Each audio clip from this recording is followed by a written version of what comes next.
Can you survive? Hey guys, it's Chris, and in today's video, I'm talking about Five Nights at Freddy's, now in theaters and streaming only on Peacock. Today's video is sponsored by Raise Energy by Rep Sports. Use my coupon code, you'll get 15% off on all items on the website. Demand more. Be more. Let's get into it. Mike Schmidt, a mall security guard, is fired after assaulting a father he mistakes for a kidnapper. Mike visits the career counselor, Steve. Steve offers Mike a job at the abandoned family diner known as Fazbear's Pizzaria. Mike declines the offer at first, but when social services threaten to take Abby away, he accepts the job. On the first night, Mike falls asleep and has the dream about his brother's kidnapping and assuming murder his brother Garrett. Garrett is his, they don't really specify, but I'm pretty sure Garrett is his younger brother and Mike was the older one. Mike notices that 5 kids witnessed the kidnapping and he tries to approach them, but they disappear. You know, he has this dream multiple times throughout the film, and on the second night it's repeated, and he tries to approach one of the ghost kids and he's attacked. You know, he tries chasing one of them, trips over a rock, and he wakes up. Mike meets police officer Vanessa Shelley. Vanessa Shelley tells him, hey, this was a popular place back in the 80s. And Freddy Fazbear, the pizzeria just reminds me so much of Chuck E. Cheese's. I mean, obviously everybody's made that comparison before, but it just reminds me so much of Chuck E. Cheese. Vanessa notices Mike's injury and patches him up. Like I said, she explains essentially this was a popular place in the 80s for the kids. And she does tell him that, hey, 5 kids were kidnapped and murdered here, and they never found the bodies. Ooh! She kind of explains everything about Freddy's as soon as Mike is introduced to her. Like, hey, this place was popular in the 80s, kids were murdered here. And he doesn't really learn until later in the film, towards the end, that it's actually ghost kids that possess the animatronics. And the reason why they do it is not just because they can control the robots, it's because their bodies are inside the animatronics. That's why the police never found the bodies. You can search the place up and down, but if you're not looking in the animatronics, you're not going to find the bodies. Jane hires some low-rate criminals to break into Freddy Fazbear's and essentially vandalize the place. Like, hey, just mess it up so he gets fired, he can lose his job, and if he loses his job, I can swoop in and get custody of Abby. And that's essentially what the criminals do. They break into Freddy's, vandalize it, and that's when the animatronics, Chica, Freddy, Foxy, Bonnie, and Cupcake all come alive and kill the low-rate criminals. This is probably one of my favorite sequences in the film, is because, you know, we do get a couple kills back to back, even if some of them or most of them are off screen. This one's just chilling in the kitchen, knocking over a shelf, and then he goes, here's something in this fridge, and he goes closer with his flashlight, opens up the fridge, and Cupcake's in there, and he's like, huh? And then he looks away, the lights flicker, and then she's gone. And then he turns around, there's Chica holding Cupcake, and Cupcake lunges right at one of the criminals and starts eating right at his face. And another one looks through the window, looks through the blinds, and sees Cupcake eating at the guy's face. And Chica turns over and just gives him like some dirty eyes. You know, the guy runs into the back, he runs into the closet, and you know, he can't get out, the door is locked, and then he turns on the light, and Bonnie's hiding right behind him. This one guy, he does get killed off screen by Foxy, but he hears the commotion in the closet, and you can hear the bone crunching, and he touches the glass, and you can see the blood handprint on the glass. Most of the kills during this sequence are off screen, but I just get an enjoyment out of like Cupcake lunging at one of them and eating at his face. And you know, Foxy does kill the leader of the criminals off screen, but Max goes in looking for him, like, hey, where are you guys? Where are you guys? What's taking so long? And one of the ghost boys lures Max into the back room where Freddy's just standing there, and he's like, warmer. She gets a chair, she stands on the chair and gets close to Freddy's mouth, and the ghost kid grabs her, pulls her right through Freddy's mouth, and she gets chopped right in half. Her lower body drops right to the ground, and I like that kill because it's like, damn, dude, a ghost kid just pulled her into the animatronic, and it literally chopped her right in half, like closed his mouth, chomped, killed Max. So like I said, a lot of the kills during this sequence are off screen, but I just like how some of them are brutal. So I do like a couple of the kills in the movie if most of them are off screen. Max was Abby's babysitter because she got killed during the break-in. Mike has to take Abby to, work with him. And when Abby gets there, she befriends the animatronics. But the animatronics are still hostile towards Mike. They just don't like Mike. They really want to friend Abby. And I don't like how a lot of people on Twitter or X are pointing out how, I don't like how the animatronics are making a fort. That's not scary. And it's like, well, if you think about it, if these are dead ghost kids inside the animatronics, they're just doing what kids like to do. They like to build forts and have fun. Like, what's wrong with that? They're ghost kids inside animatronics. So, when I was a kid, I liked building forts. But it's like, they're still kids. They're still dead ghost kids. So, they still have minds of a kid. Like I said, I didn't really mind that scene. And this is actually when Mike learns that there's ghost kids that possess the animatronics. Like I said early on, he doesn't really learn that until later in the movie that, yeah, there's these ghost kids possessing these giant robots. And then later in the film, he learns that the reason why they never found the bodies is because William kept the bodies inside the animatronics. And William, he controls the victim's souls and the animatronics. So he tells you, hey, I want you to go do that. Go do it. The blonde boy, essentially the leader of the dead children, he constantly mentions a yellow rabbit. So throughout the film, he constantly mentions a yellow rabbit. Like during one of the scenes when Mike goes and talks to him, he vanishes and he literally drew out a yellow rabbit on the ground. It's like throughout the movie, he's just constantly mentioning the yellow rabbit. Spring Bonnie. On the fourth night, Vanessa warns Mike to stop bringing Abby to the restaurant because her friendship is increasing with these robots, and she's like, stop bringing her here.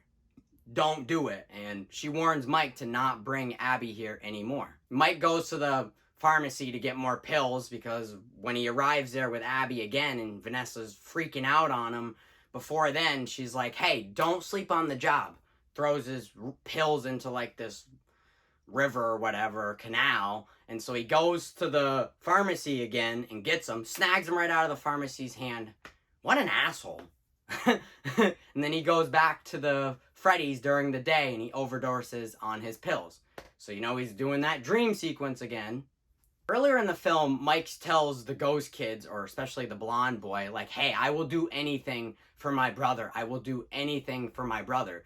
So when he overdoses on the pills, he's back into the dream, and the 5 kids approach him and say, hey, you said you'd do anything to spend time with your brother forever? Well, we want Abby. We want Abby.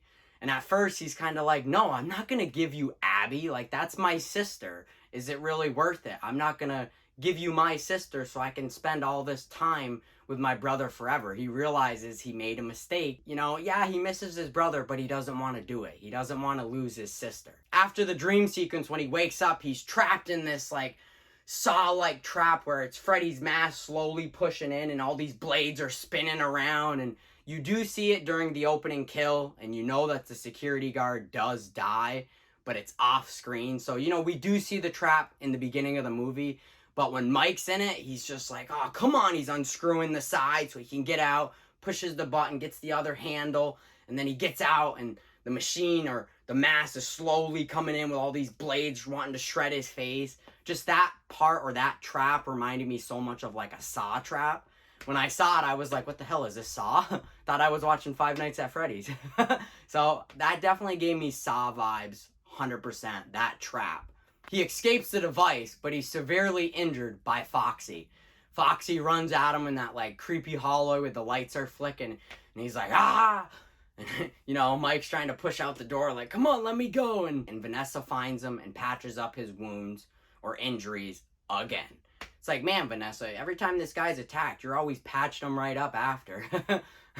You're a police officer. Are you sure you're not a medic?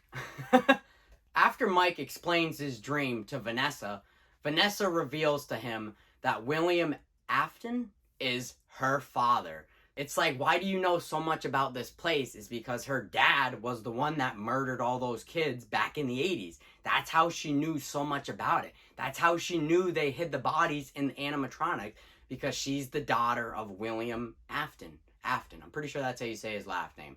I'm not a big hardcore Five Nights at Freddy fan, so I didn't really see this twist coming. You know, they could have revealed it in the video games, but I thought this was a good twist to the movie, and it definitely happens right before the final act.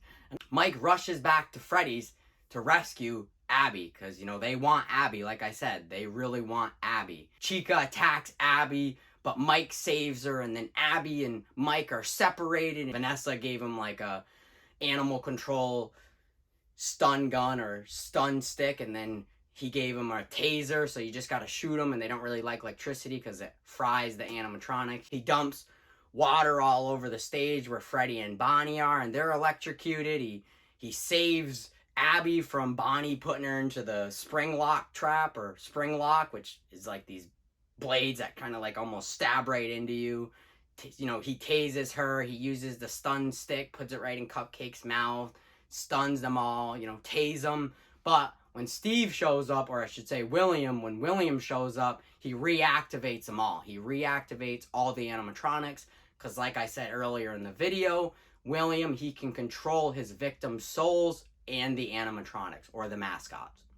William shows up wearing the Spring Bonnie suit, and this is where he reveals to Mike that, hey, I'm William Afton. I'm the guy that murdered all these kids back in the 80s. Then he kicks him right in the face and knocks him out. The animatronics, or the mascots, need to understand the truth, which I don't get. It's like, if you were killed by somebody back in the 80s, if you were a kid, wouldn't you know who killed you? But I guess they don't realize that William was the one that killed him. And Abby draws a picture to let the animatronics know, or the ghost kids, hey, this guy killed you back in the 80s. And once the animatronics learn the truth, they turn on William. And then Vanessa tries to stop him, but she gets stabbed in the stomach. It's like, Vanessa, you just got stabbed in the stomach by your dad. Yeah, let's give him Father of the Year. So all the animatronics turn on William. You know, they're slowly walking towards him. Chica's holding Cupcake, and Cupcake lunges right at him and takes a chunk right out of his suit. And because she did that, the spring lock stabs right into him. And it's like, Jesus, bro, I bet you that hurt. So he gets stabbed by the spring locks, and he's essentially defeated by the animatronics. You just see him drag him into the back, and then the little blonde ghost boy literally closes the door and locks it, and you can still see him in the back, like, shaking, like, ugh, and his hand moves, so it's like, you know, he's not dead, but he's severely injured because of those spring locks.